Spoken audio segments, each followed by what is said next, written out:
asking you, is there any chance that they might be right? Richard, right about what? Right about their predictions. What predictions? Get more specific. I can't tell you whether they're right or wrong. Tell me what they're predicting. They're predicting that man's contribution to climate change is significant and that it is potentially dangerous. Oh, well, that word potentially covers a multitude of sins, doesn't it? Potentially. Everything is potentially dangerous. Potentially, there could be alien species out there which are going to come and trash the Earth tomorrow. Is that an argument for building giant death lasers on every hillside? Well, no, because the chances are so slim that it is not worth spending all that money to build the death lasers. And this is my argument again about climate science. Have you made your mind up forever? Well, is there nothing that would make you change your mind? I'm talking about something called cost-benefit analysis. And what I would say is that the chances of catastrophic climate change happening in the next century are so risibly small and provenly so by the current evidence that certainly it is not worth spending billions of pounds building useless, ugly wind farms. Taxpayers forking out for people lucky enough to have gotten in on the solar panel Ponzi scheme. Increasing the price of our holiday flights, banning us from using the kind of light bulbs that work. All these measures, which are actually damaging the economy and spoiling people's lives, or to deal with a problem whose likelihood is so vanishingly small that it does not need taking seriously. That is my opinion. Do you, in your book, you say that beneath the cloak of people promoting the climate change agenda lurks a cloak of red?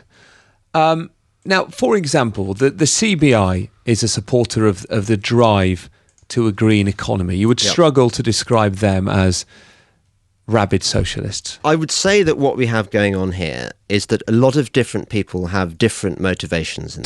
Well, not according to your book. You say that beneath the people promoting this, there's a cloak of red. There's no caveat in there. What you're doing is you're nicely taking the title. If you'd actually read the book and seen how I've expressed it, I've said that it is like a concatenation of interest. Quoting word for word. Richard, beneath the cloak of people promoting the climate change agenda lurks a cloak of red. Yeah. No caveat. Some of the people involved. You love your cherry picking, don't you? Had you deigned to read the book, you would realise that it's actually much more subtle in its argument than that. It actually points out. I'm quoting word for word. Oh yeah, you are very clever. It points out that there are different people have different motivations. For example, the scientists. The scientists are motivated by a number of things. One of them is paying off their mortgages and feeding their children.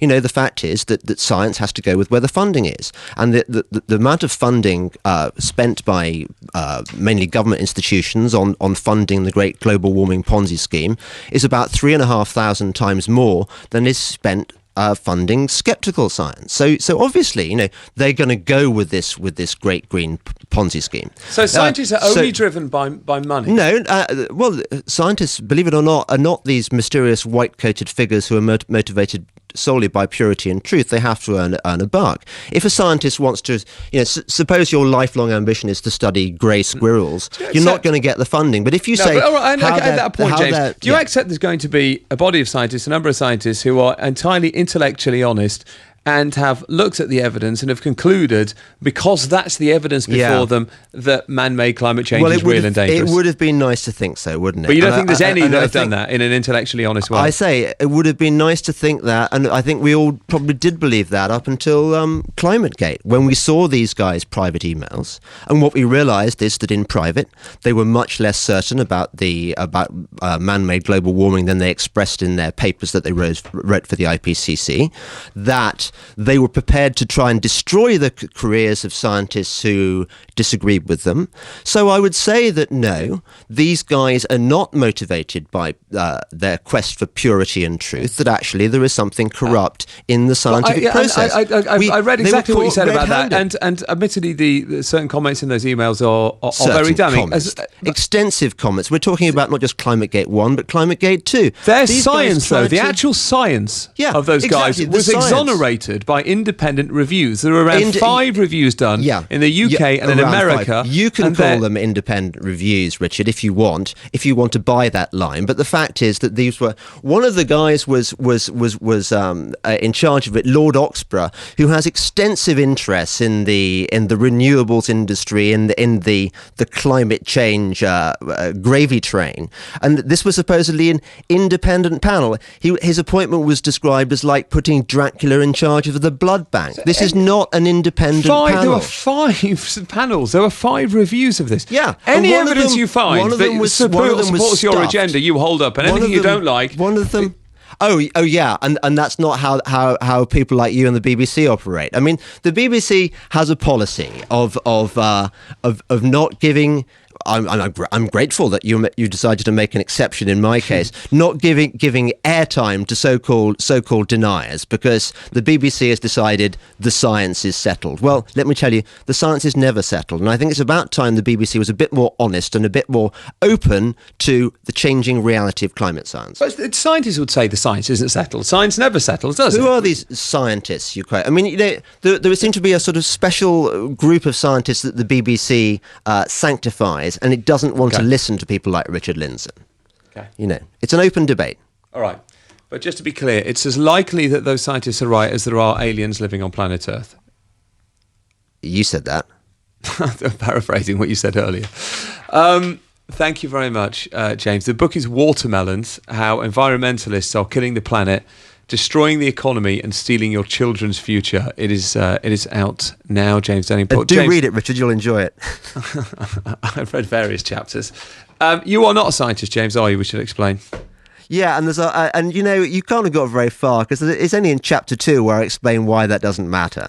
I mean, you can make these smart-ass dismissals, but you're not a scientist, is what I just said. Why is it not smart-ass? It takes more than a few glib phrases to kind of dismiss somebody's book. I'm not dismissing it. I'm just pointing out for the listeners that you're not a scientist. You don't read science papers either, do you? Oh, and nor clearly does Sir Paul Nurse. I don't really see what that's got to do with it. You don't read science papers either, and yet but I'm not brought out a book denying the work of scientists. You seem to feel eminently qualified to come up with all these bogus statistics, and when somebody corrects you on them, you seem happy to say, "Oh, well, I don't know whether you're right or wrong." I mean. The difference between you and me, Richard, is I've actually done my research. You're just here to kind of dispense whatever dismissive remarks you can to try and belittle me. But actually, the scientists have done their research. The scientists have done their research and they've twisted it, haven't they? We saw that in the ClimateGate emails. It's not good. That is not all scientists, is it, that we're talking about? On the say-so of about 55 lead authors who write reports for the IPCC, that's the Intergovernmental Panel on Climate Change.